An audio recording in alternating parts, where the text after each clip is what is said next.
There, Coach's Corner, fueled by Donut Country and McDonald's on 101.9, 100.5, 1450, WGNSSports.com, and BigGTV.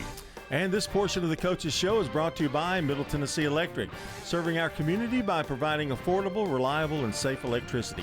Online at mte.com. John Dinkins is back with you. Well, I'm here for the first time, actually. And we've got Laverne assistant coach Chris Johnson Jr. Yep. And you know what? That was easy. You know, you kind of have the same name as the coach. Yeah, a little bit. So you're related, right? Yes, sir. And I found out something about you.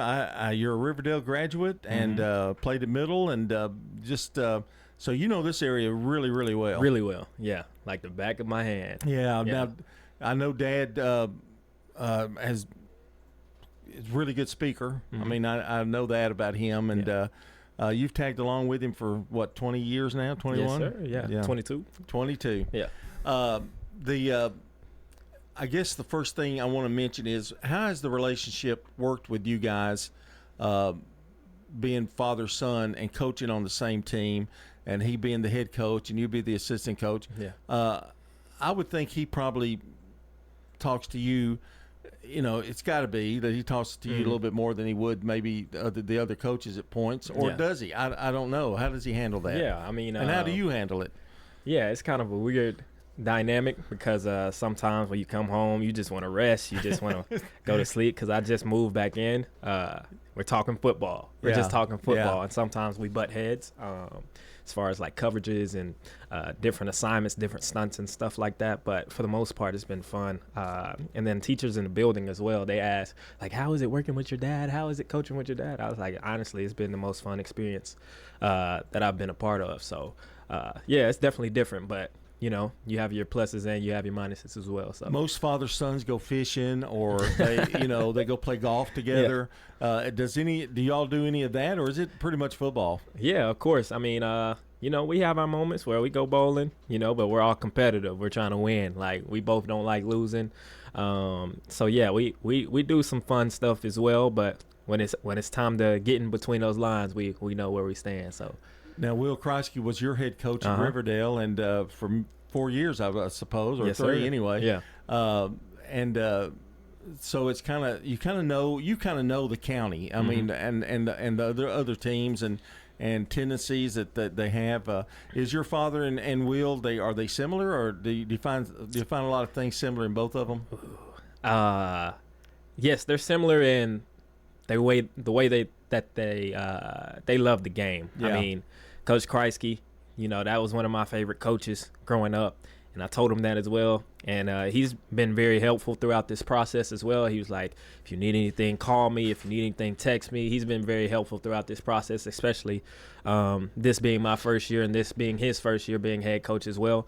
But yeah, their love for the game, the way they approach the game, I think they're very similar in that aspect. Like, they don't want to leave any stone unturned.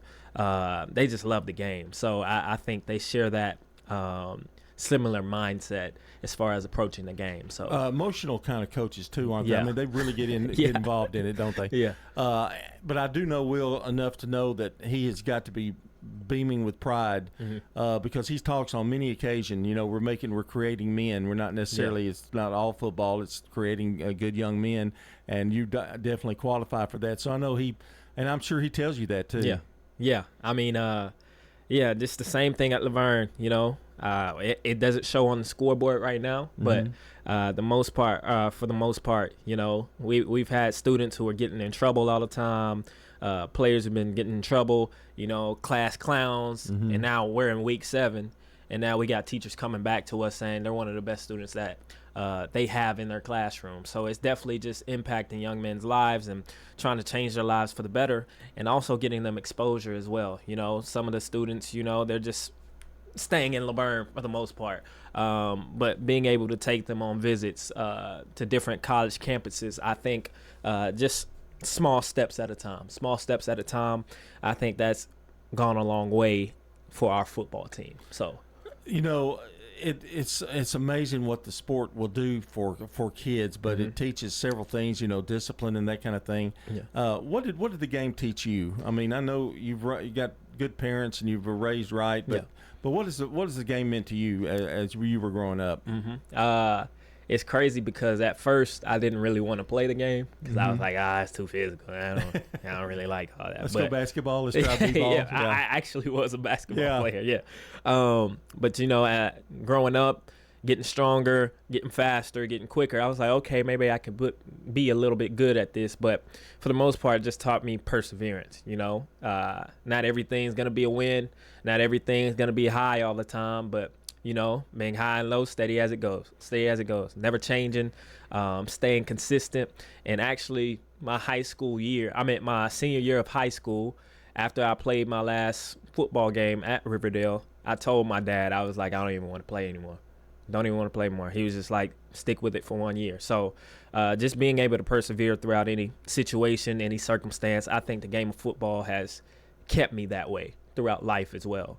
Whether that be a car breaks down or, I lose my girlfriend. Well, I ain't lose my girlfriend. She's sitting down. But any situation that I ever go through, I think it's taught me to persevere well. So. How did you get approached about this job? I mean, it's not unusual to have a father-son, but a lot of times it's just not in the cards. Yeah. So how did that come about? Did he approach you, or did you go to him and say, Dad, hey, I'd love to help you?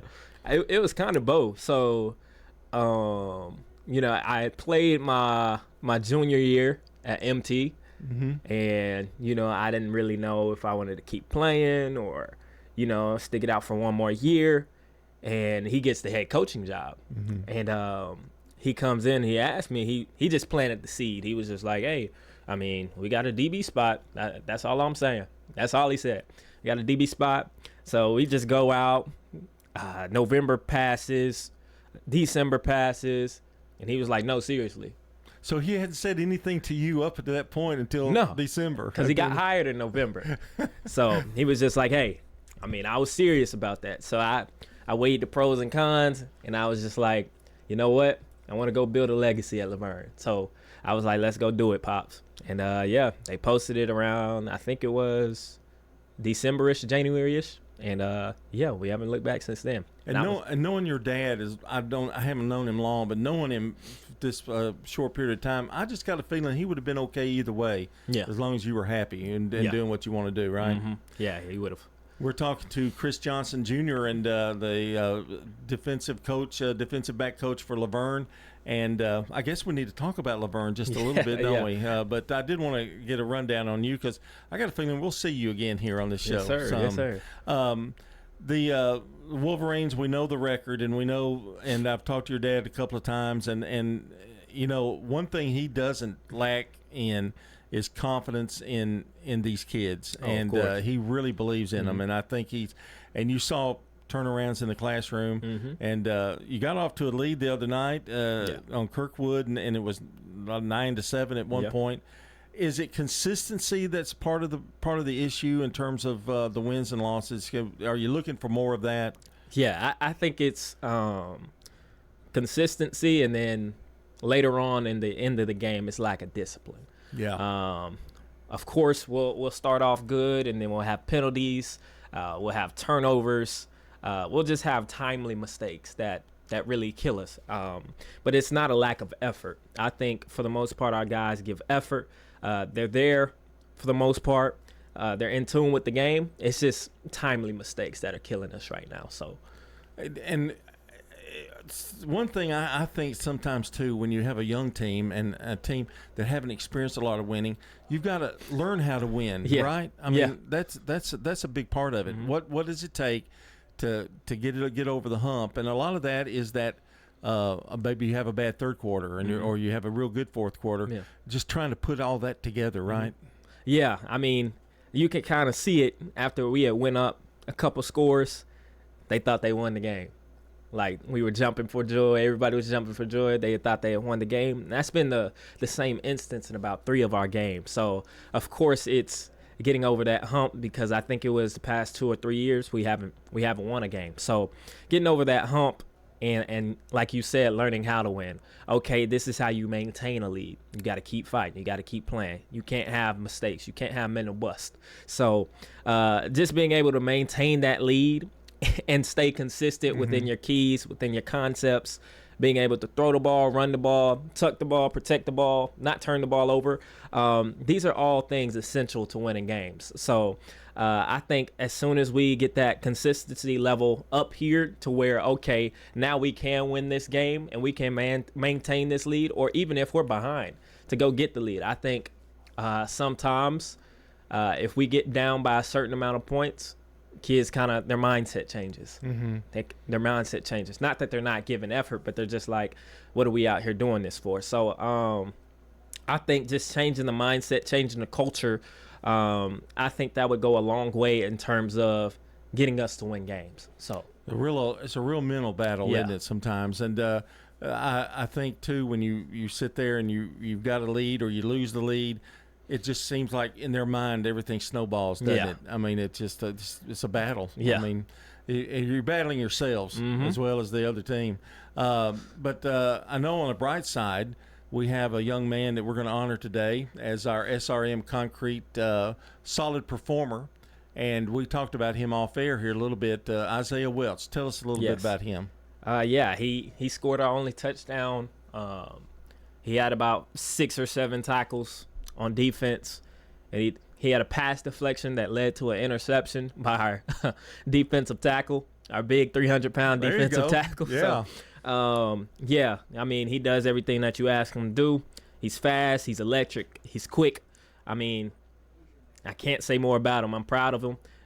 They call me like the big brother because I'm not as old as the other coaches, but they call me like the big brother. And I tell him all the time, man, I'm proud of him. I love him. And he's just our workhorse. So that's Isaiah Welch, the SRM Concrete Solid Performer, locally what? Okay, and nationally known SRM Concrete. Okay, I'm having trouble reading a little bit today. Those are little bitty words, and I'm an old man. All right, thanks, Isaiah. We appreciate you being here this morning, and tell your dad hello. And y'all got anything planned for fall break? I know you'll be practicing probably later on in the week. We'll be practicing on Thursday. I'm pretty sure every team has said that. We'll be practicing on Thursday and just being ready to get back to work. And that's the main thing, defensively, tackling, offensively, just executing. So.